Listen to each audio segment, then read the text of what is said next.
The fat controller grimaced. "I'm sorry, Duck, but you must go to Edward's station for a while. I know he will be glad to see you." "As you wish, sir."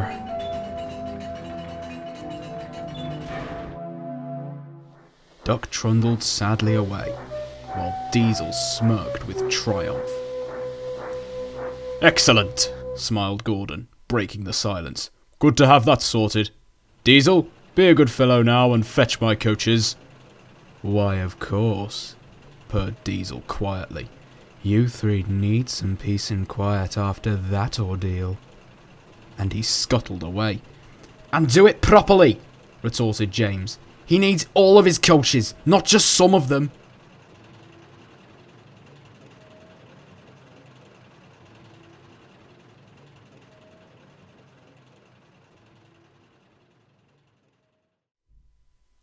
The fat controller stopped in his tracks and turned. "What do you mean by that, James?" he asked.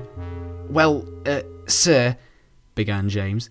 "Last week I asked Diesel to arrange some extra vans for me.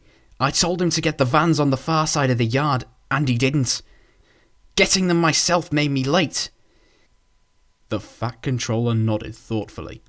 "I see. Thank you for telling me that, James. Now I must be off." "It's nice to get rid of that Great Western liar," huffed James. "But make sure that Diesel arranges your trucks properly." "Pah!" laughed Gordon. "I'm far too important to be worrying about those dirty things." A while later, James went to take some trucks. He counted them one by one, making sure all were present. "Good," he huffed. While Diesel had made him late once, James didn't trust him after that. He was still cross with Duck and even more cross with the trucks. "Hurrah! Hurrah!" they cheered. "The rusty red scrap iron is taking us out today." James was furious. "Shut up!" he rapped. "Bother that Great Western liar!"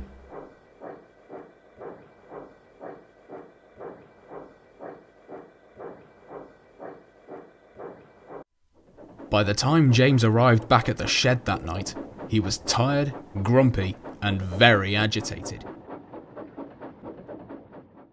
"Hurry up, Henry!" he snapped. "I'm tired! Stop dawdling on the turntable!"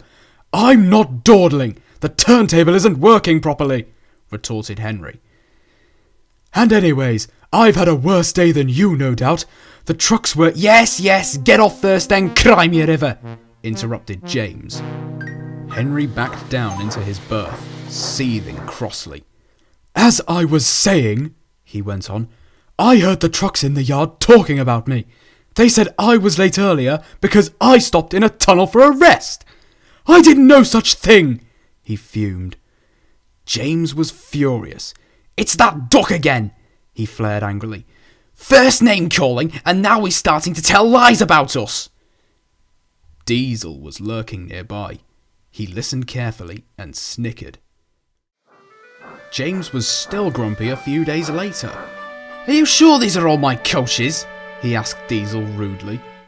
"Yes, James," growled Diesel. "Foreman said you only have these ones today." On the other platform, Toby watched with interest. "Are you feeling all right, James?" he asked calmly. "No, Toby, I am not," huffed James. "I have to deal with a careless Diesel, jammed turntables, and now Duck starting to tell lies about us in the yard." Toby frowned. "Duck? How could he do that?" "Simple," said James. "First he goes about the yard talking to the trucks and—" "No," interrupted Toby firmly. "I mean, how could he do that? He's been away at Edward's station after all."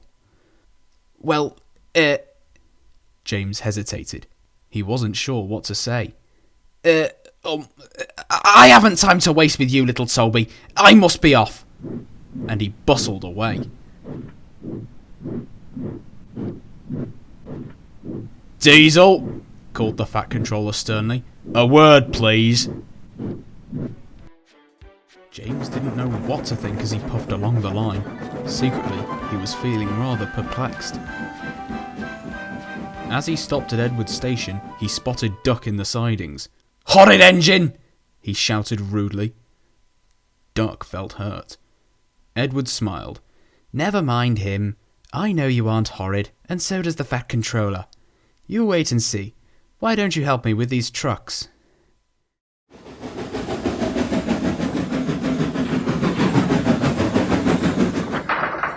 James watched the two puff away. He scoffed and continued on his way.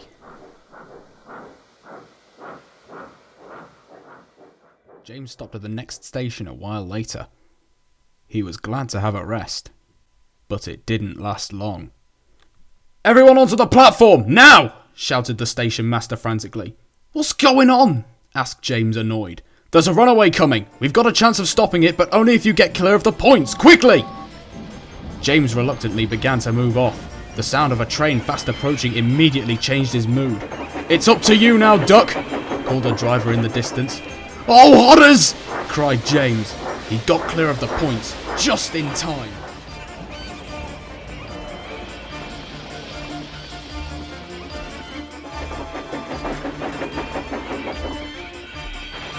As the smoke and dust cleared, James could see Duck had crashed straight into a barber shop. He was surprised, but also very cross. "Whatever are you playing at, you careless engine?" he shouted. Duck didn't reply. He was too busy dealing with a very angry barber. Thomas was helping to pull the trucks away when the Fat Controller arrived.